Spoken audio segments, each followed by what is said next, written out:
pada pagi hari ini kita akan segera mulai pembelajaran kita.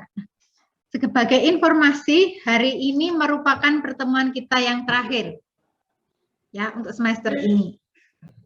Karena minggu depan kalian sudah PAS dan kita akan berlanjut atau ketemu lagi di semester depan. Nah, untuk materi PAS-nya, materi PAS itu 2 bab yang kalian pelajari di semester ini. Ada yang masih ingat? Apa aja? Kok HAM? Kalian kelas 12 kan ini? Oke. Bab pertama yang kalian pelajari kemarin apa?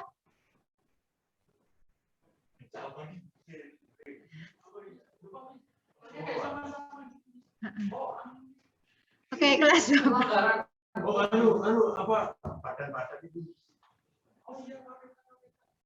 Bab pertama.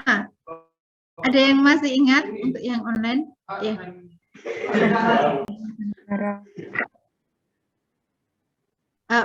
Mohon maaf, bisa diulangi, Cynthia?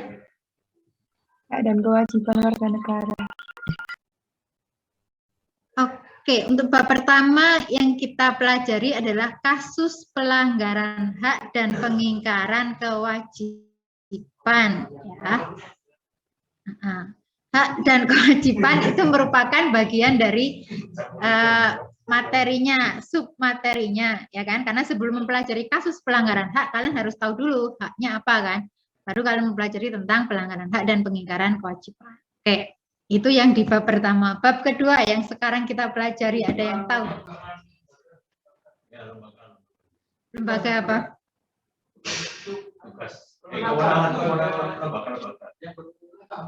Ya, lembaga penegak hukum sama, itu adalah submaterinya. Babnya berarti tentang temenan aja nih. Nek sak menit tok iso rame. Ya. Kalau bab pertama tentang kasus pelanggaran hak dan pengingkaran kewajiban. Bab kedua tentang minggu ngarep PAS, Perlindungan dan penegakan hukum di Indonesia. Iya, perlindungan dan penegakan hukum di Indonesia. Nah, salah satu yang kita pelajari di perlindungan dan penegakan hukum itu lembaga penegak hukum. Itu salah satu materinya aja. Ya, jadi untuk hari ini kita masih lanjutkan untuk perlindungan dan penegakan hukum. Terakhir kemarin kita membahas tentang kasus pelanggaran hukum. Ya. Jadi sekarang coba kita lihat yang kasus kalian kemarin apa? Kasus kalian. Ada yang punya kasus atau yang berkasus? Mungkin bisa dijadikan contoh. Nah.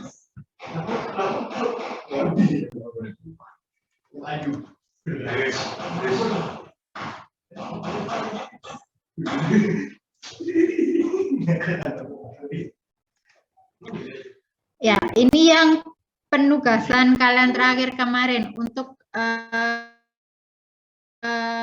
kasus pelanggaran hukumnya. Yang harus kalian lakukan pertama, kalian menentukan ini melanggar norma atau hukum apa, itu ya. Terus ditentukan sanksinya apa. Untuk kasus yang pertama, ada yang mau menjawab atau menyampaikan ini melanggar norma atau hukum apa? Please raise your hand. Yang ada di kelas angkat tangan ya. Kalau yang di online silakan sebutkan nama. Ada yang mau menjawab? Silakan. Norma hukum. Oke. Untuk sanksinya? Dipidana penjara 6 bulan hingga 6 tahun. Kemudian membayar denda minimal 2 sampai 4 kali lipat. Iya, oke. Jadi ini tadi disampaikan oleh ya, oleh Rere, tidak membayar pajak masuk dalam norma hukum. Sanksinya tadi penjara sama denda ya. 4 kali lipat dari pajak yang harus dibayarkan. Gitu. Jadi misalnya kalau kamu harus bayar pajak 100.000 berarti dendanya 400. Oke. Berarti kalau kita kena denda lebih banyak, kita menyumbang ke negara akan lebih banyak lagi. Iya kan? Untuk yang kasus pertama, ada yang punya pendapat berbeda? Sama semua? Ada yang punya, untuk yang online, ada yang punya pendapat berbeda? Sepakat semuanya kalau untuk kasus yang pertama tidak membayar pajak ini masuk norma hukum dan sanksinya ada penjara, kurungan, dan denda. Sepakat? Oke. Kalau sepakat dan tidak ada yang merasa keberatan, kita lanjutkan ke kasus yang kedua. Silakan dari yang online gantian C ya. Dari yang online ada yang mau menjawab untuk yang kasus kedua? Norma agama, Miss. Norma agama. Oke. Untuk sanksinya? Tidak langsung karena akan diperoleh setelah meninggal dunia. Oke, berarti contoh sanksinya apa kalau nggak langsung diperoleh setelah meninggal dunia? Kalau untuk agama? Dosa. Oke, dosa. Ya, tadi ini disampaikan oleh Ditasya, tidak menjalankan ibadah dengan benar, ini masuk norma agama. Sanksinya ini didapatkan setelah meninggal dunia ya, mendapatkan dosa. Ada yang punya pendapat berbeda? Atau semua sepakat sama? Jika tidak menjalankan ibadah dengan benar atau tidak sesuai dengan ketentuan yang berlaku. Masing-masing agama itu kan ada aturannya ya, beribadahnya itu seperti apa, misalnya perilaku saat beribadah itu seperti apa, kan sudah ada ketentuannya. Jika itu tidak dilakukan sesuai dengan ketentuannya, itu akan ada sanksinya berupa dosa tadi. Dosa ini tidak kita dapatkan secara langsung, tapi itu setelah meninggal dunia nanti ada dalam agama ada semacam perhitungan.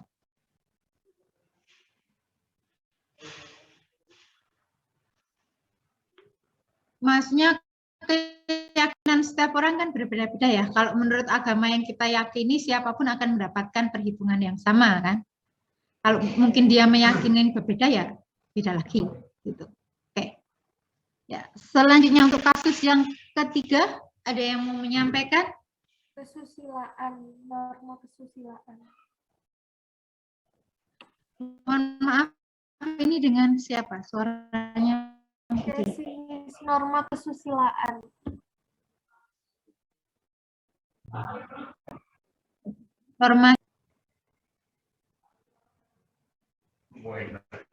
Norma kesusilaan. Ya, norma kesusilaan. Untuk sanksinya? Di penjara.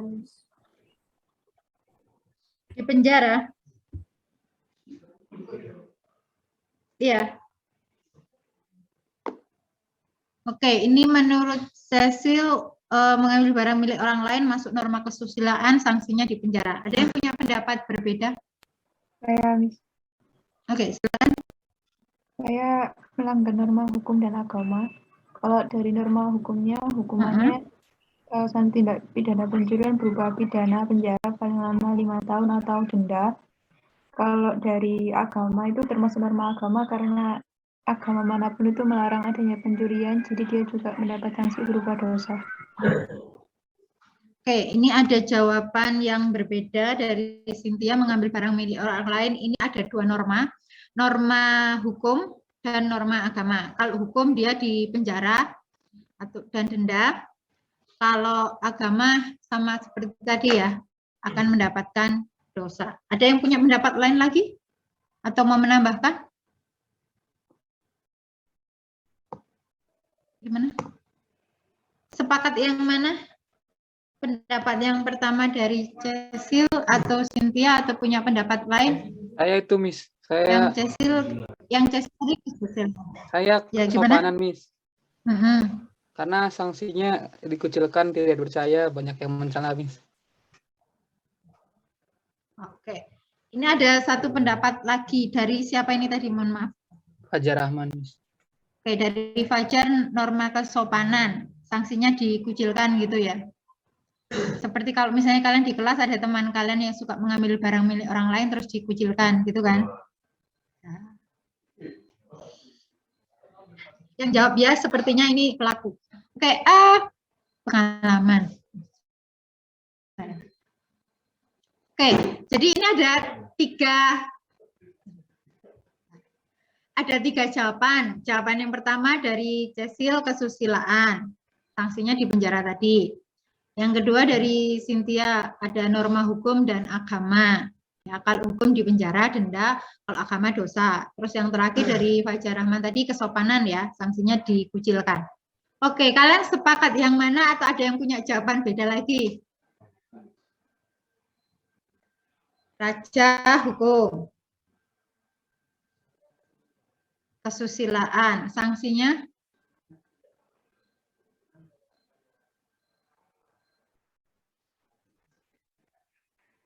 oke. Ya, ini ada satu lagi pendapat kesusilaan tapi sanksinya bukan di penjara ya. Tapi ada di kayak tadi ya, ada rasa bersalah, ada punishment-nya untuk dirinya sendiri, merasa bersalah, merasa ada ya perasaan ketika kita setelah ngambil barang milik orang lain gitu ya. Oke, ada lagi? Ini masuk norma yang mana saja mengambil barang milik orang lain. Sebentar, kita lihat. Dalam agama adakah? Ada, oke. Berarti dalam agama kita nggak boleh mengambil barang milik orang lain, kan? Ya, ini masuk norma agama. Seperti yang tadi disampaikan oleh Cynthia, sanksinya tidak langsung, kita akan mendapatkan dosa. Ya, itu nanti. Nah, selanjutnya, ini masuk kesusilaan atau kesopanan kalau dalam bermasyarakat. Kesusilaan, maksudnya kesusilaan ya, karena antara baik dan buruk, apa maksudnya itu kan ke hati nurani, karena ada juga orang yang merasa mengambil sesuatu itu ya nggak apa-apa lah.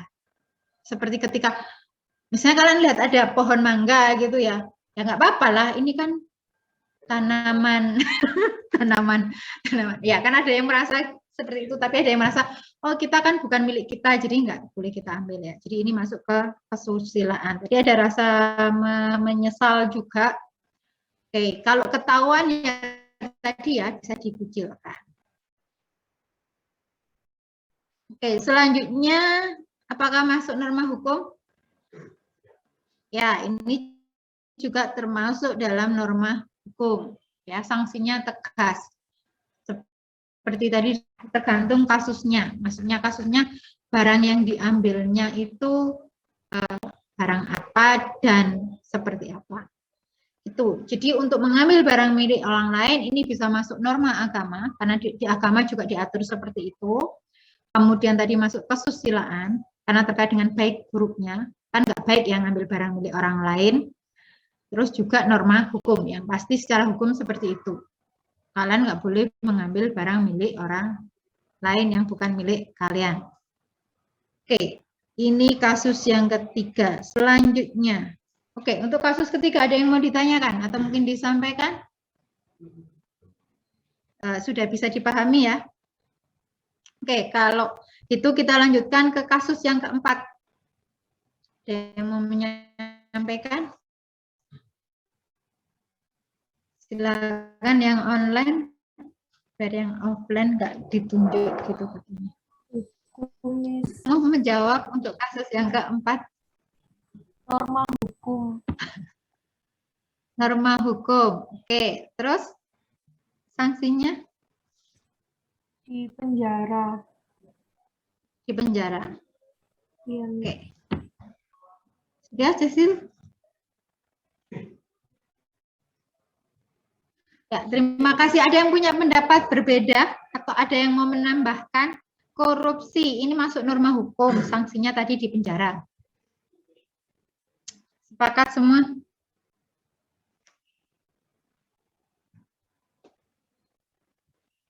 Sepakat atau ada yang punya tambahan? Gimana?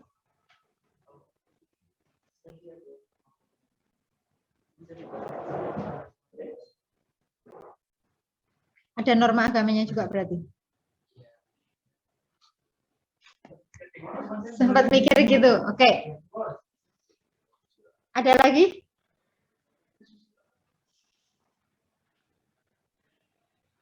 Ini ada yang berpikirnya sama dengan kasus yang ketiga ya. Berarti di sini ada norma agama, norma kesusilaan juga seperti itu. Oke. Gimana yang lainnya? Silakan yang online. Ada yang punya pendapat lain kah? Ada yang berpendapat di sini yang ada di hadapan saya ini menyampaikan kalau yang kasus korupsi ini sama kasusnya dengan kasus yang ketiga. Di sana ada terkait dengan agama, kesusilaan, dan hukum juga, selain hukum maksudnya. Gimana? Silahkan yang mau menyampaikan pendapatnya.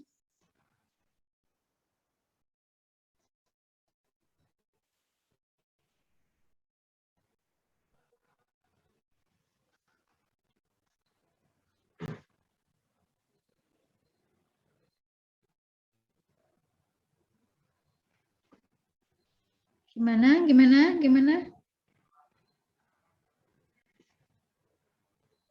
Pakatnya yang mana ini? Yang hukum saja atau yang sama dengan kasus yang ketiga?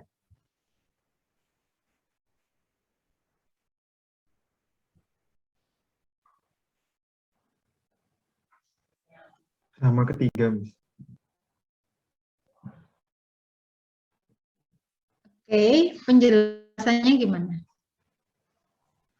Yang agama itu mengambil hak orang lain juga dilarang dalam agama.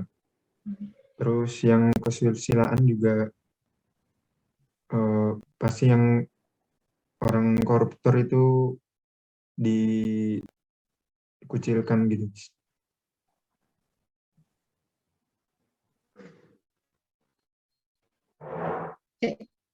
Sudah atau ada lagi yang mau ditambahkan?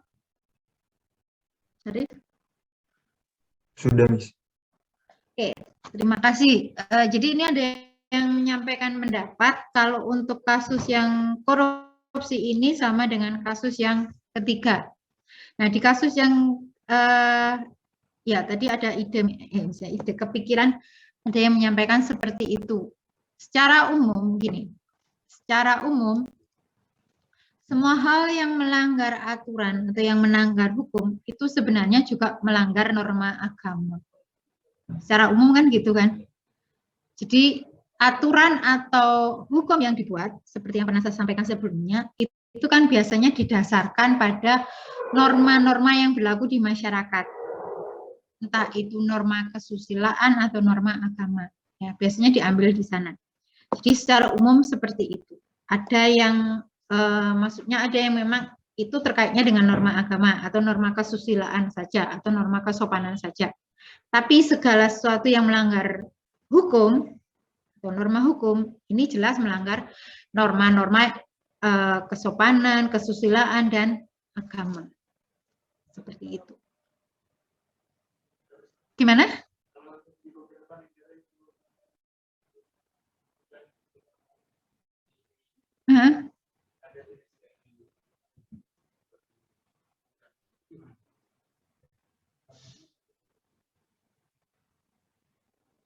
Maksudnya normanya masih berlaku itu norma apa?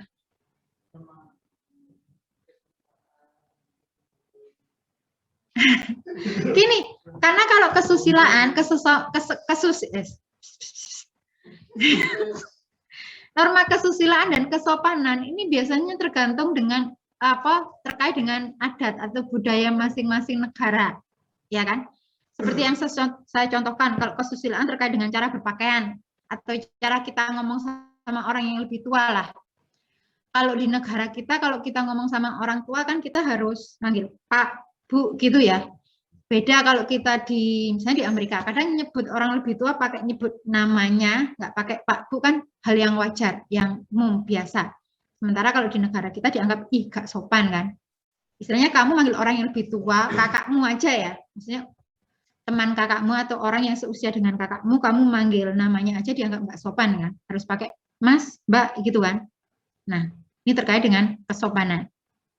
Nah, untuk tiap-tiap negara mungkin budayanya kan berbeda terkait tadi ya. Mungkin ada beberapa hal atau suatu negara di mana ketika barang itu sudah berlokasi di tempat umum siapapun boleh ngambil. Mungkin secara budayanya itu hal yang wajar gitu kan. Nah, berarti itu dianggap nggak apa-apa. Sementara kalau di negara kita kan kita asal ngambil kan. Seperti yang tadi saya sampaikan, misalnya di pinggir jalan ada pohon mangga, ini kan di pinggir jalan, gitu kan nggak tahu siapa pemiliknya. Kadang kan seperti itu. Nah, itu juga terkait dengan tadi ya karena adat atau budaya masyarakat kita. Ya, jadi kalau kesusilaan, kesopanan biasanya terkait dengan kebiasaan adat. Nah, ini yang akan menjadi sumber dari hukum bagi suatu negara. Seperti itu. Jadi bukan berarti di sana norma kesusilaannya nggak berlaku, norma kesopanannya nggak berlaku, nggak seperti itu. Karena standar sopannya, standar kesusilaannya berbeda dengan kita. Ya kan? Mungkin seperti di negara-negara, kayak di negara Amerika, mungkin kalau kalian lihat film, ketika laki-laki dan perempuan mereka tinggal bersama sebelum nikah dianggap sebagai hal yang wajar kan. Sementara di negara kita ini dianggap melanggar kesusilaan. Nah, hal-hal semacam itu kan akhirnya kan di negara kita juga ada hukum untuk terkait dengan perzinahan dan sebagainya. Nah, ini terkait hal semacam itu kondisi tiap negara nggak sama. Ya. Kira-kira bisa dipahami sebagai gambarannya aja. Ya, kan berarti negara sana nggak ada sopan ya. Menurut mereka itu sudah sopan, itu sudah sesuai dengan kesusilaan mereka seperti itu. Oke. Sampai di sini ada yang mau ditanyakan atau disampaikan? Belum? Oke. Kalau belum kita lanjutkan lagi ya yang tadi. Kita lanjutkan ke gambar yang kedua. Ada yang mau menceritakan gambar apakah ini? Cerita gambar dulu aja sebelum kita menganalisis. Menurut kalian ini gambarnya mungkin tiap orang bisa menangkap gambar berbeda kan? Cerita gambar ini seperti apa? Oke.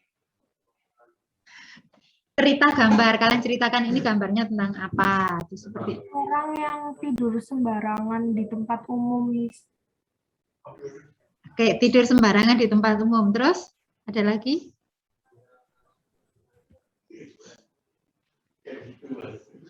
Oke, ini ada satu yang menyampaikan ini ada orang sembarangan tidur di tempat umum. Oke, ada yang punya menambahkan lagi. Emang tidur di tempat umum itu Tapi mengganggu Oke, kenyamanan orang lain karena mengganggu kakinya sembarangan. Kakinya. Oke, ini dia tidur di tempat umum mengganggu kenyamanan orang lain karena posisinya seperti ini gitu ya. Nah, ini cerita gambar sih, Rek. Kita harus punya persepsi yang sama terhadap gambar sebelum kita tentukan. Oke.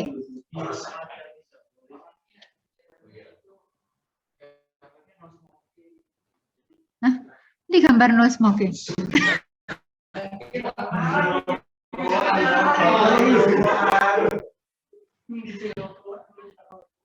Lah ya, ini gambar ada orang yang sedang tidur, ya.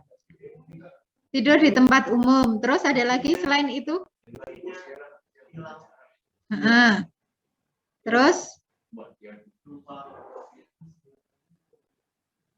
Oke, ini ada yang menyampaikan kalau ini sebenarnya kursinya nggak boleh diduduki karena harus jaga jarak, gitu ya. Oke, tapi dia duduk. Terus ada lagi selain itu? Ini orang ini tidur. Ya, mungkin seperti tadi yang disampaikan oleh Cecil, ini posisi tidurnya ini bikin orang lain nggak nyaman. Ya, posisi kakinya kayak gini. Oke, bisa kalian bayangkan ketika kalian misalnya biasanya seperti ini terjadi di mana? angkot emang kursinya kayak gini. Di kereta, oke. Di kereta, terus di mana lagi? Di sekolah. Di sekolah. Oh, di sekolah. Oke, seperti ini. Nggak pernah naik di sekolah. Oke, ini seperti ini biasanya terjadi misalnya di kereta api, terus di pesawat. Pesawat ada yang sampai kayak gini. Saya pernah, oh ya, kalau kayak gini. Harus pakai, kecuali kalau penerbangan jarak jauh ya lebih dari 2 jam boleh melepas, biasanya posisinya bisa. Oke, ini biasanya di public transportation seperti tadi kereta api atau di bus atau di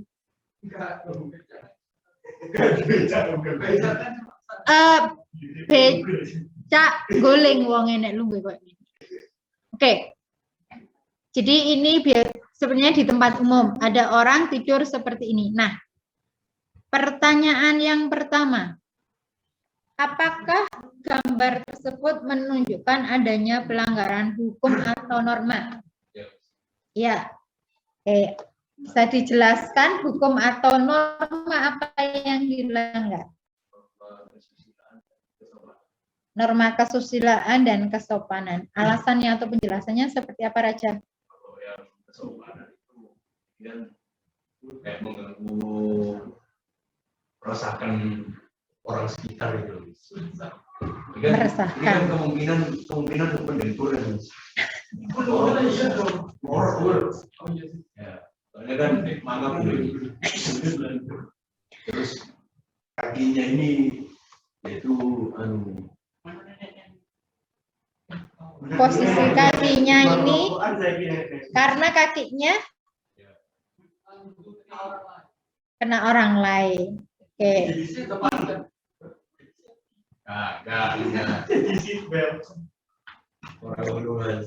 Oke, sudah. Ya, jadi ini tadi disampaikan terkait dengan norma kesopanan. Ya, karena posisi kakinya ini dianggap mengganggu orang lain. Ada yang punya jawaban berbeda? Kenapa?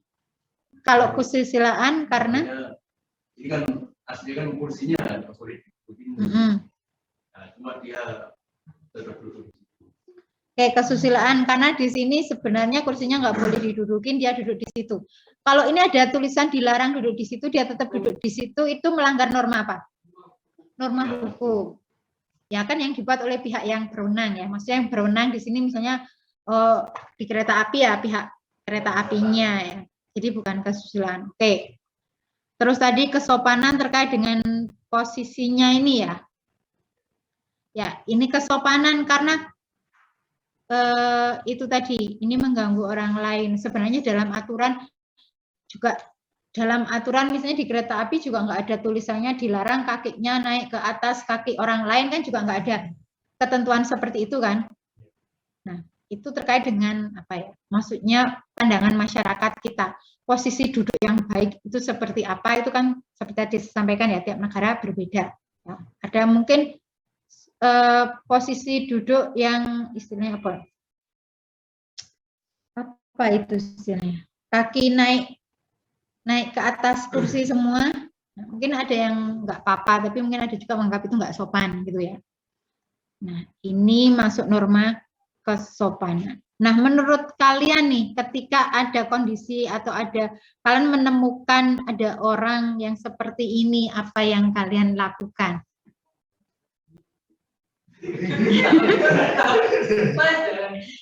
Oke, ini ada yang menyampaikan menegur orangnya ya, jadi diomongin, Mas jangan gitu.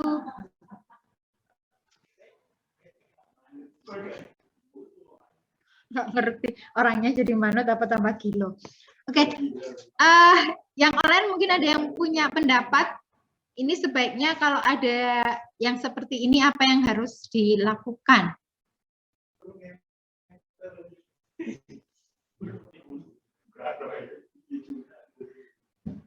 Kadang kan kasusnya nggak seperti ini juga. Kadang misalnya di semacam di terminal atau stasiun di kursi tunggu gitu ya. Kan kursi tunggu panjang, isinya bisa untuk 2 atau 3 orang, tapi dia tidur ya, jadi akhirnya dipakai semua gitu. Nah, ini kan memang nggak ada ketentuan atau aturannya, hanya untuk dilarang tidur kan juga nggak ada. Nah, tapi ini terkait tadi kesopanan juga kan, karena ini dipakai untuk orang banyak. Nah, ketika kalian menemukan hal-hal semacam ini, kira-kira apalagi yang dilakukan selain ditegur tadi? Dibangunin, Miss. Dibangunin, oke. Setelah dibangunin, terus gimana? Gimana setelah dibangunkan? Benar, harusnya dibangunkan dulu baru ditegur. Kalau dia masih tidur ditegur kan? Enggak. Percuma. Oke. Dibangunkan terus ditegur gitu.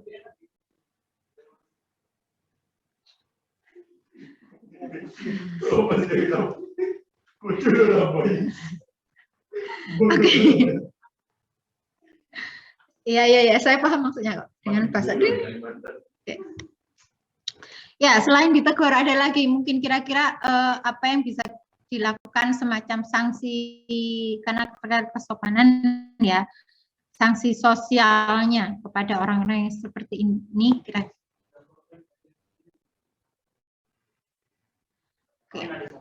Oke, dilaporkan ke Satpam gitu ya.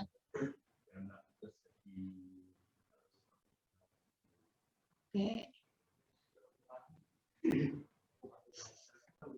Ya, ini ada juga yang menyampaikan dilaporkan ke Pak Satpamnya atau petugas yang ada di situ. Misalnya di kereta api itu kan ada pramugaranya juga kan. Istilahnya apa kalau di kereta api? Kalau di pesawat kan pramugara. Kalau di kereta api kan ada ya. Ini yang apanya? Stafnya yang kayak pramugara gitu loh, yang melayani kalau ada yang mau beli apa. Nah, mungkin bisa disampaikan ke para staf atau pihak yang berwenang, disampaikan untuk mungkin menegur. Kalau kalian nggak berani menegur atau mungkin takut nanti terjadi hal-hal yang tidak diinginkan gitu ya, nah, bisa dilaporkan untuk menegur seperti itu. Oke, ada lagi yang mau menambah?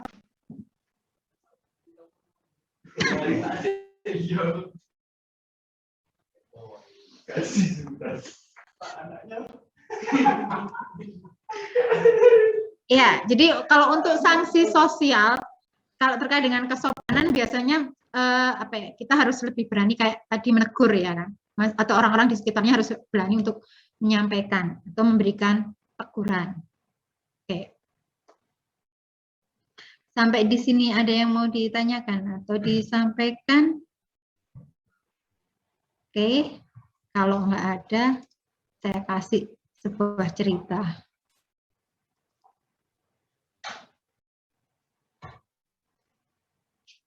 Oke, silakan dibaca, dicermati cerita ini.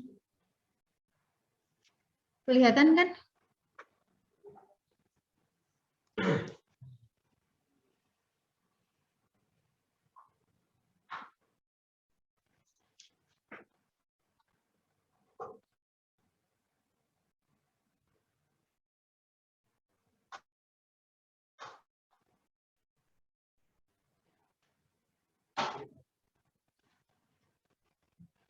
Oke, pertanyaan pertama. Dalam cerita ini, apakah ada pelanggaran hak atau pengingkaran kewajiban? Kita mereview untuk bab yang pertama.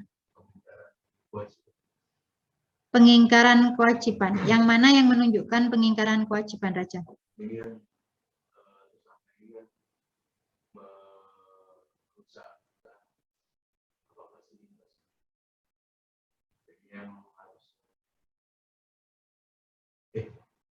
Mana merusak fasilitas?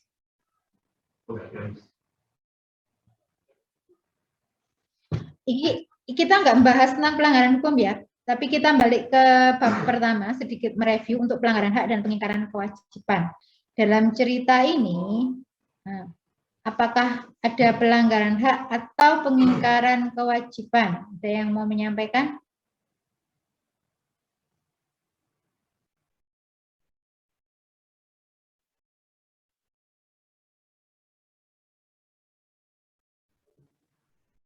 Pengingkaran kewajiban. Oke, di sini ada yang menyampaikan adanya pengingkaran kewajiban.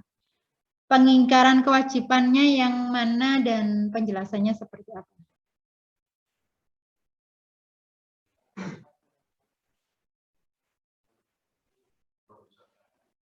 Pengrusakan ini.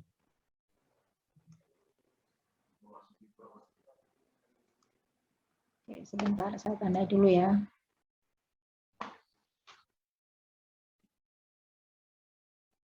Yang pengrusakan ini ya.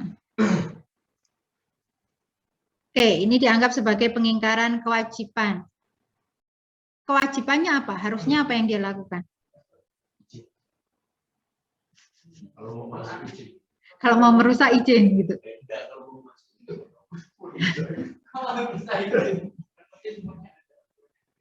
Nah,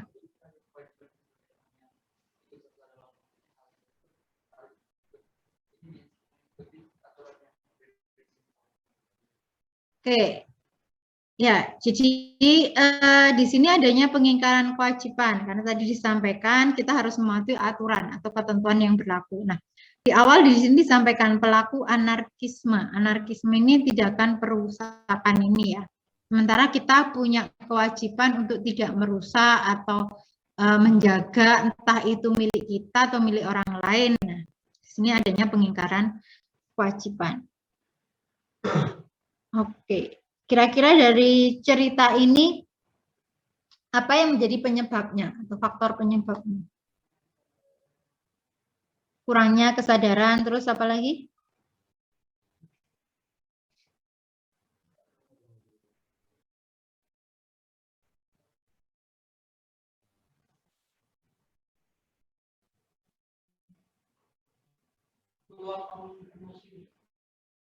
Meluapkan emosi. Oke, jadi biasanya kalau demo bareng-bareng istilahnya unjuk rasa bareng-bareng ini biasanya kan mudah tersulut ya.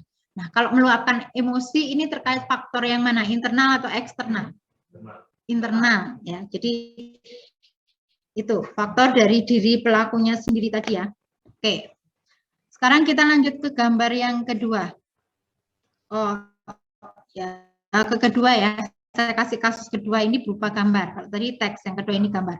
Nah, ini saya mau nanya terkait dengan pelanggaran hukum. Untuk pelanggaran hukum ini masuk pelanggaran hukum apa? Atau pelanggaran norma yang mana? Norma hukum. Alasannya?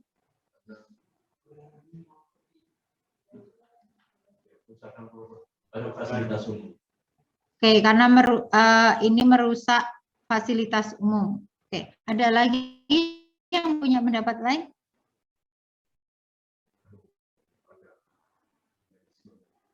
The action is vandalism. Oke. Tindakan yang dilakukan memang vandalisme, tapi pertanyaannya ini masuk pelanggaran norma atau hukum yang mana? Oke. Tadi disampaikan norma hukum ya, karena merusak fasilitas umum.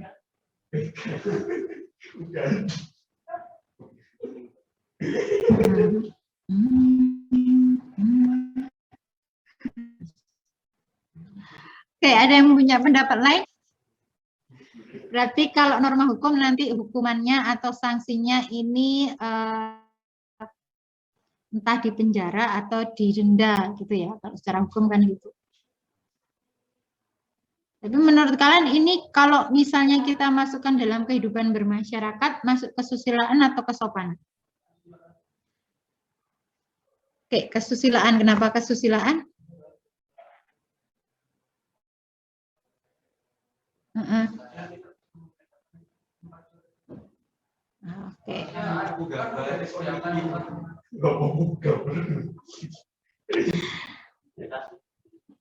Ya, jadi secara hukum memang ada aturan kita nggak boleh merusak fasilitas umum ya. Jadi ini dianggap melanggar norma hukum itu. Terus terkait dalam kehidupan bermasyarakat ini terkait dengan norma kesusilaan karena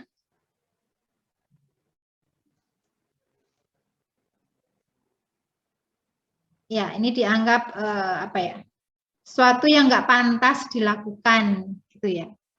terkait hal baik dan buruk dan sesuatu yang ini pantas nggak gitu. Oke. Jadi ini tadi sedikit review terkait untuk kasusnya, kasus pelanggaran hak dan kewajiban, dan kasus terkait pelanggaran hukum atau norma. Jadi memang hampir-hampir sama ya, karena seperti yang tadi saya sampaikan kemarin, ketika terjadi pelanggaran hukum berarti di sana terjadi pengingkaran kewajiban, karena kalian semua wajib untuk mematuhi peraturan hukum. Jika kalian melanggar hukum yang berlaku, berarti di sana terjadi pengingkaran kewajiban. Oke.